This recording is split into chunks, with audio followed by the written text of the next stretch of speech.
आज semiconductor manufacturing से जुड़े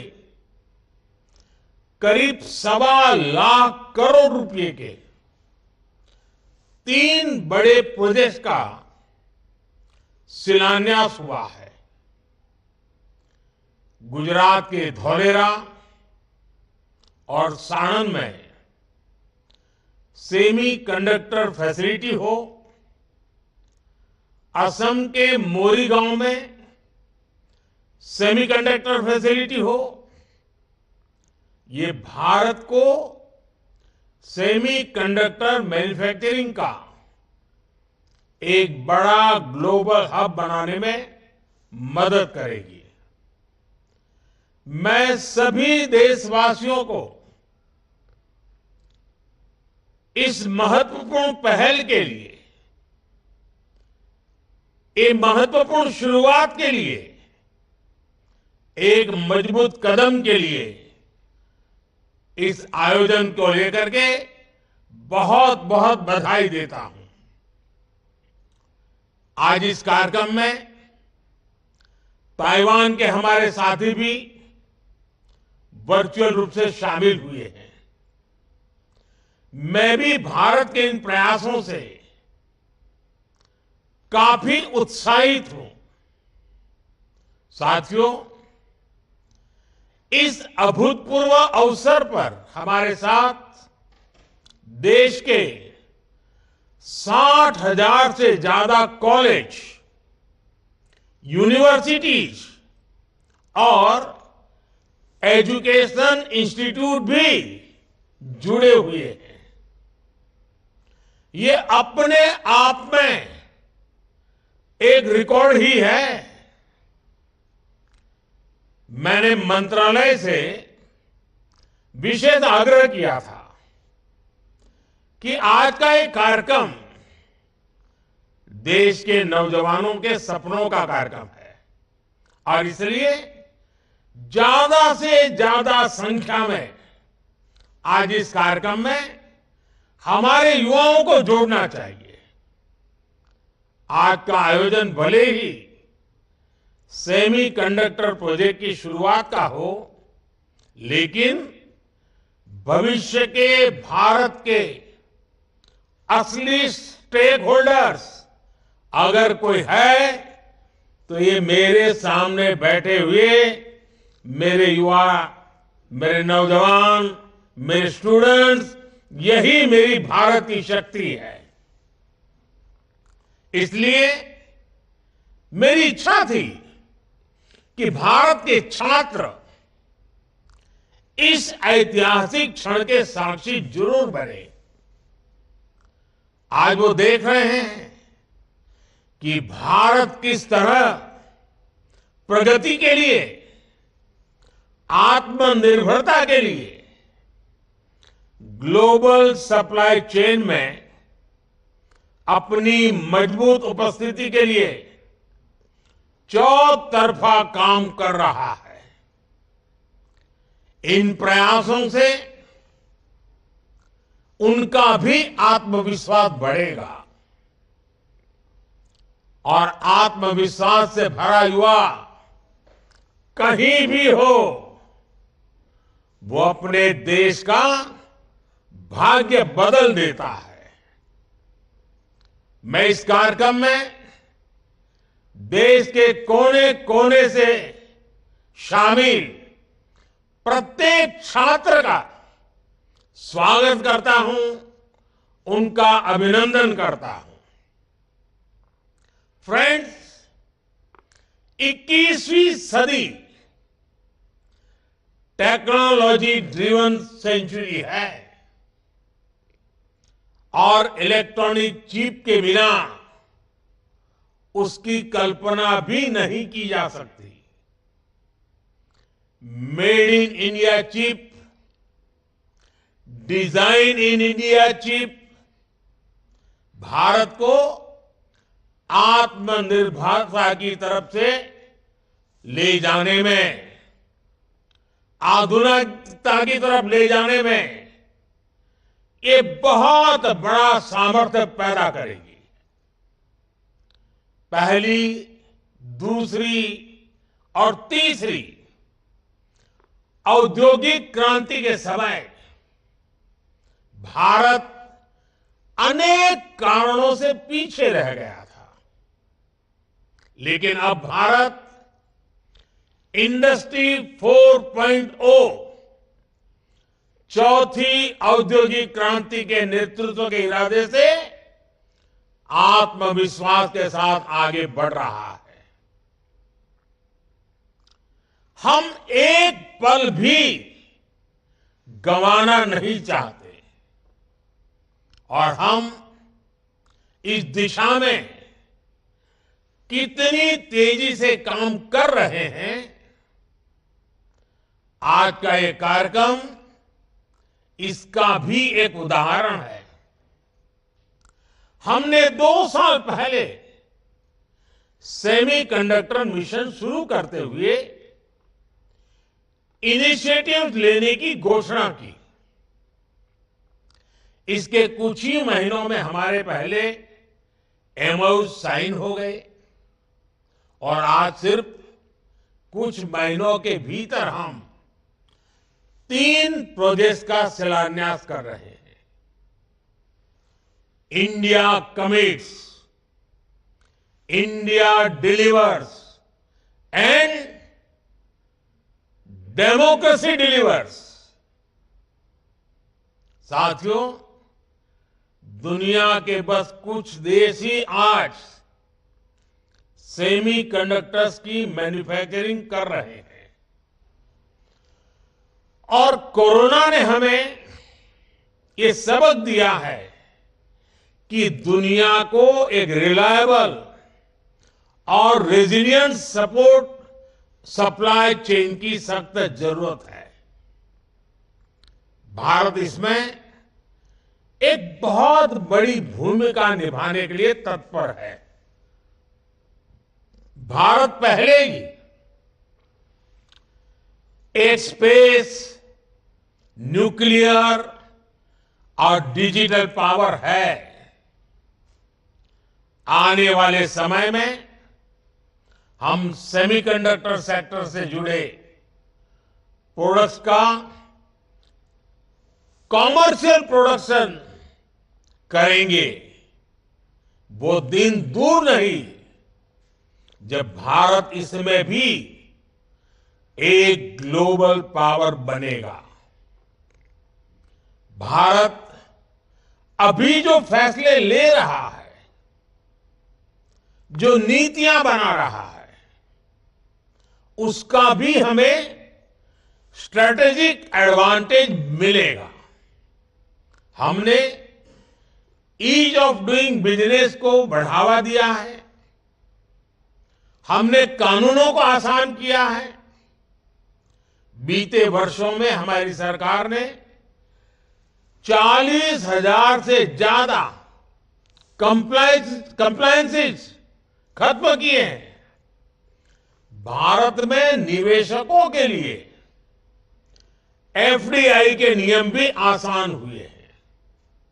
डिफेंस, इंश्योरेंस और टेलीकॉम जैसे सेक्टर्स में एफडीआई पॉलिसी को और लिबरल किया गया है।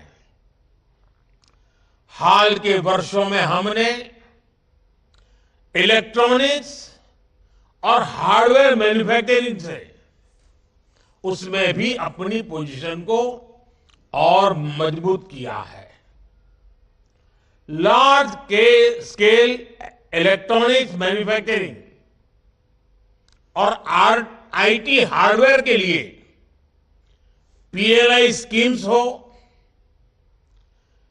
इलेक्ट्रॉनिक कंपोनेंट्स के लिए स्कीम्स हो या फिर इलेक्ट्रॉनिक्स मैन्युफैक्चरिंग क्लस्टर्स हो, इन सभी में भारत ने इंसेंटिव्स देकर इलेक्ट्रॉनिक्स इकोसिस्टम्स को तरक्की के नए अवसर दिए हैं।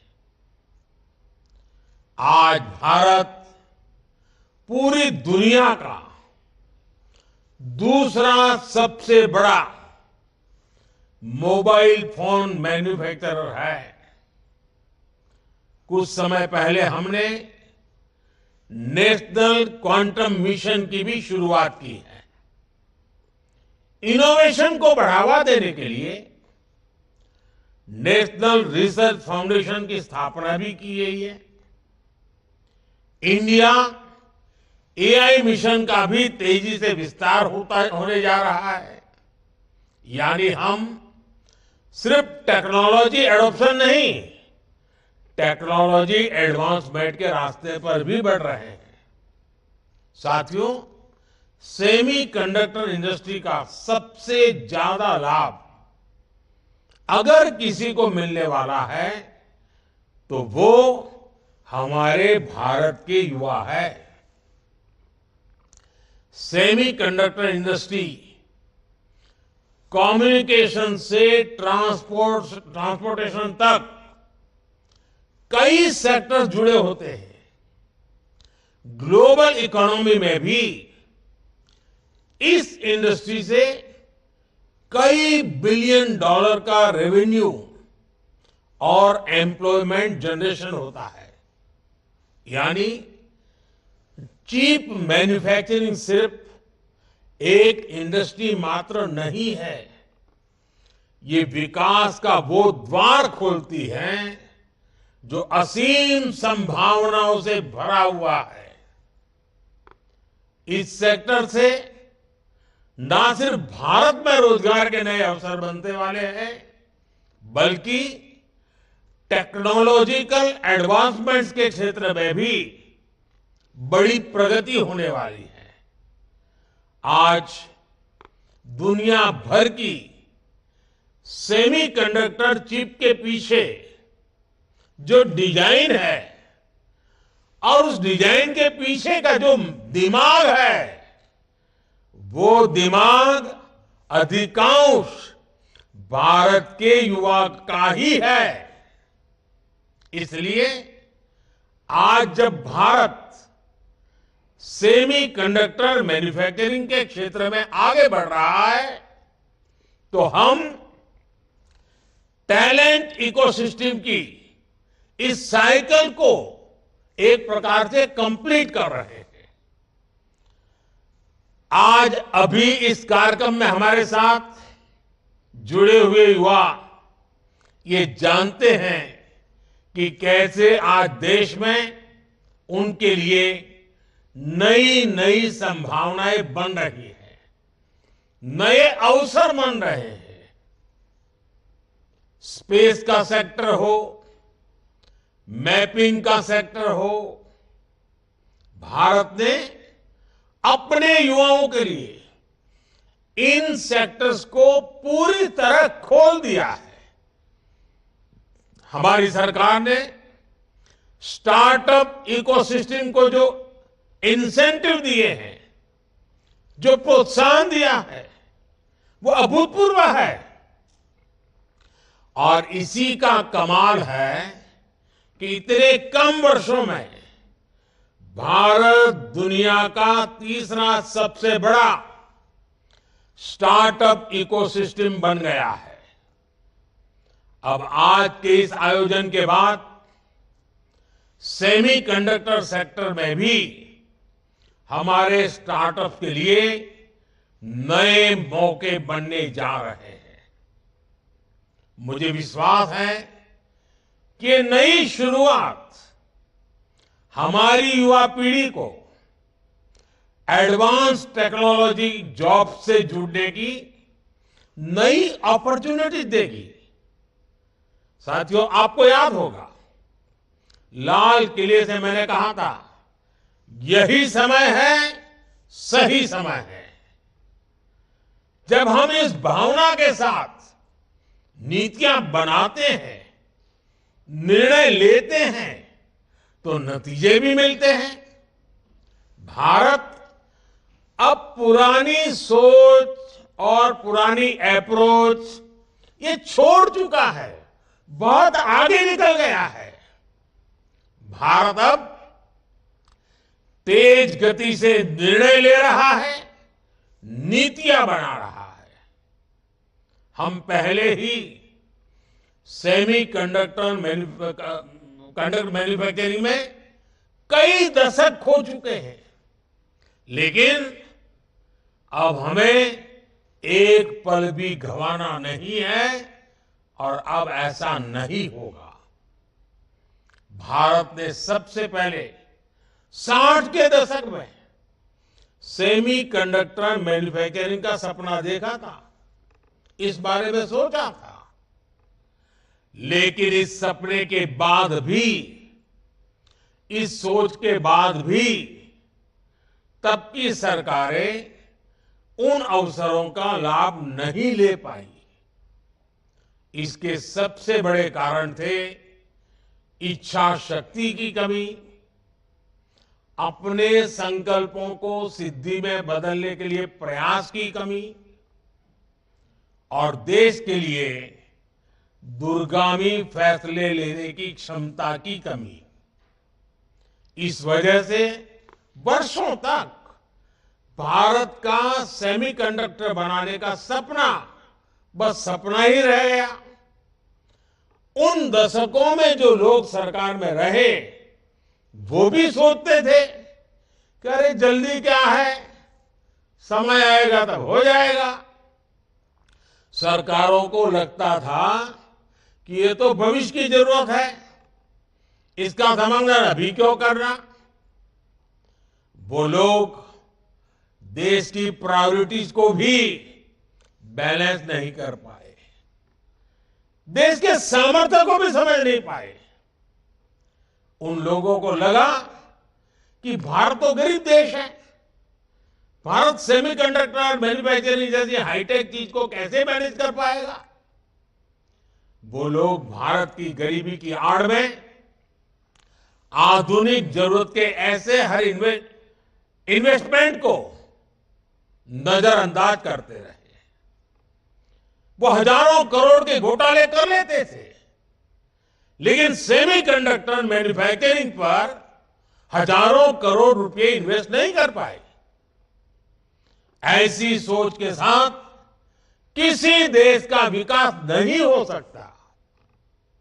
इसलिए हमारी सरकार फॉरवर्ड लुकिंग सोच और फ्यूचरिस्टिक अप्रोच के साथ काम कर रही है। आज हम सेमी कंडक्टर मैन्युफैक्चरिंग में उन एम्बिशंस के साथ बढ़ रहे हैं जो विकसित देशों के साथ कॉम्पीट कर सके। हमारे देश की सारी प्राथमिकताओं का भी ध्यान रखा है। एक तरफ हम गरीबों के पक्के घर बनवा रहे हैं, तो दूसरी तरफ भारत रिसर्च को बढ़ावा देने के लिए भी लाखों करोड़ रुपए खर्च कर रहा है। एक तरफ हम विश्व का सबसे बड़ा सैनिटेशन मूवमेंट चला रहे हैं, वहीं दूसरी ओर भारत में सेमीकंडक्टर मैन्युफैक्चरिंग पर भी आगे बढ़ रहा है। हम एक तरफ देश में तेजी से गरीबी कम कर रहे हैं और दूसरी तरफ भारत में आधुनिक इंफ्रास्ट्रक्चर का भी निर्माण कर रहे हैं, देश को आत्मनिर्भर भी बना रहे हैं। सिर्फ 2024 में ही अब तक 12 लाख करोड़ रुपए से ज्यादा की योजनाओं का शिलान्यास और लोकार्पण कर चुका है। कल ही हमने पोखरण में 21वीं सदी के भारत के आत्मनिर्भर डिफेंस सेक्टर की झांकी देखी। वो दिन पहले ही भारत ने 2 दिन पहले ही भारत ने अग्नि 5 के रूप में भारत को दुनिया के एक्सक्लूसिव क्लब में शामिल होते देखा। 2 दिन पहले ही देश की खेती में ड्रोन क्रांति की शुरुआत हुई। नमो ड्रोन दीदी योजना के तहत हजारों ड्रोन महिलाओं को सौंपे गए। गगनयान को लेकर भी भारत की तैयारी और तेजी आई है। हाल में ही देश ने को अपना पहला made in India fast breeder nuclear reactor मिला है। ये सारे प्रयास, ये सारे प्रोजेक्ट्स भारत को विकसित होने के लक्ष्य के और निकट ले जा रहे हैं, तेज गति से ले जा रहे हैं। और निश्चित तौर पर आज के इन 3 प्रोजेक्ट की भी इसमें बड़ी भूमिका होगी। और साथियों, आप जानते हैं आज चारों तरफ एआई की भी उतनी ही चर्चा है। भारत की टैलेंट आज एआई की दुनिया में उसका बहुत बड़ा दबदबा है। आपने देखा होगा पिछले 1-2 सप्ताह से मेरे जितने भी भाषण होते हैं, कुछ युवा नौजवान मेरे पास आए, उन्होंने कहा साहब हम आपकी एक एक बात हर भाषा में गांव-गांव पहुंचाना चाहते हैं। उन्होंने एआई टूल का उपयोग किया और आज मेरा हर भाषण आप अपनी अपनी भाषा में कुछ ही समय के बाद सुनना शुरू कर दोगे। यानी किसी को तमिल सुनना है, किसी को पंजाबी सुनना है, किसी को बंगाली सुनना है, किसी को असमिया, उड़िया, जो भी सुनना है, ये एआई का कमाल ये मेरे देश के नौजवान कर रहे हैं। और मैं तो ऐसी नौजवान टीम का आभारी हूं कि उन्होंने मेरे लिए इतना बढ़िया एआई के जनरेटेड मेरी स्पीचेस को, मेरे भाषणों को हिंदुस्तान की सभी भाषाओं में इंटरप्रिटेशन के साथ पहुंचाने का जो प्रयास किया है, मेरे लिए बड़ा आनंद का, खुशी का विषय बना है।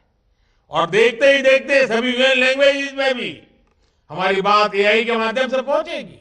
कहने का तात्पर्य यह है कि भारत के नौजवानों का जो सामर्थ्य है, उनको अवसर चाहिए। और ये सेमीकंडक्टर का हमारा इनिशिएटिव देश के नौजवानों के लिए बहुत बड़ा अवसर लेकर आया है। साथियों, एक बार फिर मैं आप सभी को बहुत बहुत शुभकामनाएं देता हूं। और मैं हेमंता जी की इस बात से बहुत सहमत हूं कि नॉर्थ ईस्ट में कभी किसी ने सोचा नहीं था कि इतने बड़े इनिशिएटिव लिए जा सकते हैं। हमने ये तय किया है और मैं तो मानता हूं साउथ ईस्ट एशिया से के साथ हमारा जो जुड़ाव बढ़ रहा है, तो मेरा north east south east Asia के साथ जुड़ने का सबसे बड़ा ताकतवर क्षेत्र बनने वाला है। मैं साफ साफ इसको देख रहा हूं और मैं इसकी शुरुआत देख रहा हूं। तो मैं आसाम के लोगों को, नॉर्थ ईस्ट के लोगों को आज सबसे ज्यादा शुभकामनाएं देता हूं, सबसे ज्यादा बधाई देता हूं।